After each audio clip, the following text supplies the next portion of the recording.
Hi అండి. పేపర్లో onion పెట్టి చూడండి, మీరే ఆశ్చర్యపోతారు. ఈ టిప్ తెలుసుకునే ముందు చిన్న రిక్వెస్ట్ అండి, మన ఛానల్ ఎవరైనా ఫస్ట్ టైం చూస్తున్నట్లయితే ప్లీజ్ అండి ప్రీవియస్ వీడియోస్ చూసి మీకు నచ్చి కంటెంట్ ఉంది అనుకుంటే ఛానల్ని సబ్స్క్రైబ్ చేసుకోండి.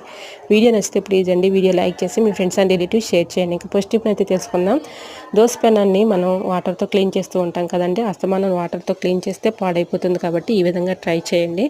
వరి పిండి కానీ గోధుమ పిండి కానీ మైదా కానీ ఏ పిండి అయినా వేసుకోవచ్చండి. ఇలా కొంచెం పిండి అయితే వేసేసి చెక్కట్ల కరతో ఇలాగ మొత్తం కూడా చుట్టూరు ఉన్నటువంటి బ్లాక్ కలర్ ఉన్నటువంటి పిచ్చలు కట్టినటువంటి డస్ట్ని ఈజీగా ఇలా రిమూవ్ చేసుకోవచ్చు. ఇలా పిండి వేసి క్లీన్ చేసిన తర్వాత టిష్యూ పేపర్ పెట్టి శుభ్రంగా క్లీన్ చేసుకున్న తర్వాత కొంచెం ఆయిల్ వేసి ఇలా టిష్యూ పేపర్ వేసి మొత్తం కూడా అప్లై చేసామనుకుంటే దోశలు చక్కగా క్రిస్పీగా వస్తాయి. సో తప్పకుండా ట్రై చేయండి. ఇంకా సెకండ్ టిప్ అయితే తెలుసుకుందాం. ఆనియన్స్ పాడవకుండా ఉండాలంటే పేపర్ని రోల్ చేసి అక్కడక్కడ ఇలా పెట్టేసామనుకోండి, ఆనియన్స్ పాడవకుండా ఎక్కువ రోజులు స్టోర్ ఉంటాయి. సో యూజ్ అవుతుంది అనుకుంటే ట్రై చేయండి. వీడియో నచ్చితే లైక్ చేయండి. Thanks for watching.